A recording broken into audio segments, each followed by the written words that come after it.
வேட்புமனு தாக்கல் இன்னைக்கு பண்ணியிருக்கோம். மாண்புமிகு புரட்சி தலைவர் எம்ஜிஆருடைய கோட்டை இது. எம்ஜிஆருக்கு பிறகு மாண்புமிகு அம்மா அவர்கள், இப்பொழுது எடப்பாடியார் அவர்கள். நாங்கள் அந்த கிண்டி அந்த பிரிட்ஜு கீழே வந்து எம்ஜிஆருடைய சிலைக்கு மாலை வைக்கிறதுக்காக 11:30 வெயிட் பண்ணோம். நீங்கள் அப்போவே வெயில் வந்து எவ்வளோ இருந்துச்சு நீங்கள் எல்லாம் பார்த்தீங்க. எம்ஜிஆருடைய பாதத்தை தொட்டு கீழே வெளில வரும்போதே சூரியன் மறைஞ்சிருச்சு. இது உண்மையான ஃபேக்ட். நான் வந்து தவறான தகவலை சொல்ல, அது எனக்கு கிடைச்ச பாக்கியம்னு நினைக்கிறேன். ஏன்னா எம்ஜிஆரை பார்த்துட்டு ஒரு ஹாஃப் அன் ஹவர் நான் வரும்போது சரியான வெயில் வந்து கும்பிட்டுட்டு வெளியே வர்றோம். மாலையை வச்சோன்னே எம்ஜிஆர் வந்து எனக்கு ப்ளஸ் பண்ணிட்டாங்க. அம்மா, எம்ஜிஆர், எடப்பாடியார் 3 பேரும் எனக்கு ப்ளஸ் பண்ணாங்க. நரேந்திர மோடிஜி உள்பட கூட்டணி கட்சிகளோடு சேர்ந்த எல்லாருமே எனக்கு ப்ளஸ் பண்ணிட்டாங்க. அதே மாதிரி உள்ளே வந்து வேட்புமனு கொடுக்கறதுக்கு முன்னாடியே இந்த திமுக அரசாங்கம் கரண்ட் ஆஃப் பண்ணிட்டாங்க. அதனால் ஒரு 1 hour delay, half an Howrah 3/4 மணி நேரம் கேட்டால் என்னென்னு கேட்டால் ஜென்செட் இல்லைன்றாங்க.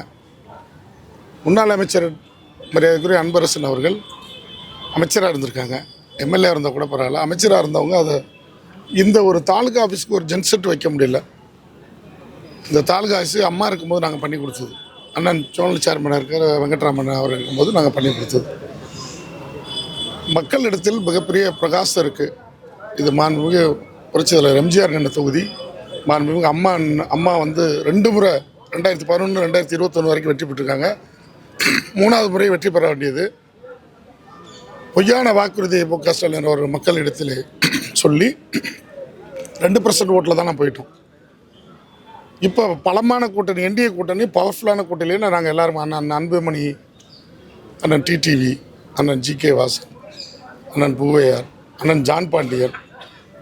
ஸோ எங்களுக்கு பலமான கூட்டணி இருக்குது. அண்ணன் அன்புமணி இந்த இயக்கத்துக்கு பெரிய வலுவாக இருப்பார். என்ன காரணம் என்றால் 2016 அம்மா மறைவுக்கு பின்னாடி அண்ணன் எடப்பாடியாக இருக்கும்போது பாட்டாளி மக்கள் கட்சிக்கு 10.5% ஒதுக்குனாங்க. உங்களுக்கு தெரியும், எல்லாருக்கும் தெரியும். அதை வந்து திமுக அரசு வந்ததுக்கப்புறம் அதை நிலுவையில் போட்டிருக்காங்க. அண்ணன் எடப்பாடியார் 2026 ஆட்சி அமைஞ்சோன்னா கண்டிப்பாக அதை நிறைவேற்றுவார்னு எனக்கு நம்பிக்கை. அதே மாதிரி இன்றைக்கி மோடிஜி அம்மா இருந்த போதும் சரி, அண்ணன் எடப்பாடியாக இருந்ததும் சரி, 10 வருஷமாக நம்ம தமிழ்நாட்டுக்கு என்னென்ன நிதிகள் தேவைப்பட்டதோ அத்தனையும் நமக்கு பெற்று தந்தாங்க. இப்போ திமுக அரசு பெற்றுத்தராவிட்டாலும் பரவாயில்ல, 10 லட்சம் கோடி கடன் வாங்கி வச்சுருக்காங்க. அது உங்களுக்கு எல்லாருக்கும் தெரியும். ஆலந்தூர் தொகுதியை பொறுத்த வரைக்கும் அம்மா இருக்கும்போது 10,000 கோடி நிதி ஒதுக்குனாங்க. இப்போ அண்ணன் எடப்பாடியார் 1200 இல்லை 2000 ஆமாம் 1200 கோடி நிதி ஒதுக்குனாங்க. அண்ணன் எடப்பாடியார் 2024 2016 அம்மா மறைவுக்கு பின்னாடி நான் எடப்பாடியார் வந்து எப்படி ஆட்சி செய்வார்ன்றது மக்களும் கன்ஃபியூஸாக இருந்தாங்க. மக்கள் வந்து கன்ஃபியூஸில் இருந்தாங்க. எதிர்கட்சிக்காரங்க எப்படா அந்த ஆட்சிக்கு வரும்னு இருந்தாங்க. இந்த 4.5 ஆண்டு காலம் அண்ணன் எடப்பாடியார் எப்படி ஆட்சி செஞ்சார், கொரோனா காலத்தில் மக்களை எவ்வளோ அண்ணன் எடப்பாடியாரும் மேலே மோடிஜியும் கொரோனா காலத்தில் மக்களை எவ்வளோ அருமையாக பாதுகாத்தாங்கன்னு உங்களுக்கு எல்லாருக்கும் தெரியும். எங்களுக்கு ஒன்று மீடியா சப்போர்ட்ஸ் இல்லை. அது நீங்கள் போட மாட்டீங்க, அது உண்மை தான். இப்போ ஏதோ ஓரளவு நெருங்கி வர்றீங்க, அது உங்களுக்கும் தெரியும். இப்போ ஆட்சி அமைப்புன்றது 8-10 மாதமாக வந்து அண்ணன் எடப்பாடியார் தான் வரணும்னு மக்கள் எல்லாம் விரும்பினதா. அது மக்கள் விரும்பினதான். ஆலந்தூர் தொகுதி மக்கள் வந்து 3 லட்சம் வாக்காளர் இருக்காங்க.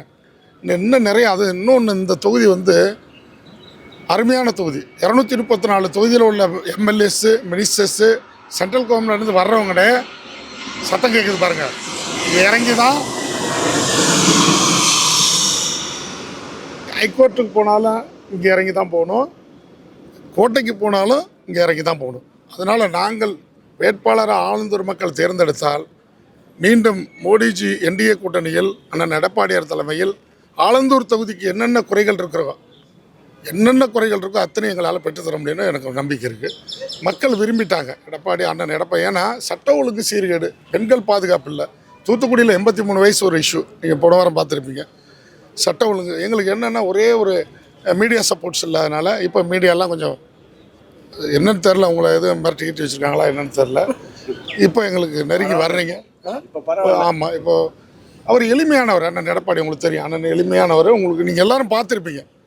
இப்போ எல்லாருமே என்ன சொல்கிறாங்க, தவறுதலாக வாக்களிச்சிட்டோம். அதுக்கு ஒரு மெயின் உதாரணம் என்னென்னா, சிறுபான்மை மக்களை பொய்யான வாக்குறுதியை கொடுத்து தான் ஸ்டாலின் அவர் ஆட்சிக்கு வந்தார். இப்போ சிறுபான்மை மக்கள் என்ன யோசிக்கிறாங்கன்னா, நம்ம தவறுதலாக வாக்களிச்சிட்டோம், நம்ம பிள்ளைங்களுக்கு பாதுகாப்பு இல்லைன்னு இப்போ ஃபீல் பண்ணுறாங்க. சிறுபான்மை மக்கள் நீங்கள் எல்லாரையும் பார்த்தீங்கன்னா பிள்ளைங்களுக்கு பாதுகாப்பு இல்லை, பெண்களுக்கு பாதுகாப்பு இல்லை. போதை நடமாட்டம் அதிகமாகிடுச்சு. அது உங்களுக்கு எல்லாம் இப்போ இதெல்லாம் நான் சொல்கிறது பொய்யா உண்மைன்றதை இதை நீங்கள் ப்ளாஸ் பண்ணணும். அதான் உண்மையான நிலவரத்தை நான் சொல்கிறேன், தவறான கருத்தை நான் சொல்ல. வேறு என்ன கேள்வி உங்களுக்கு?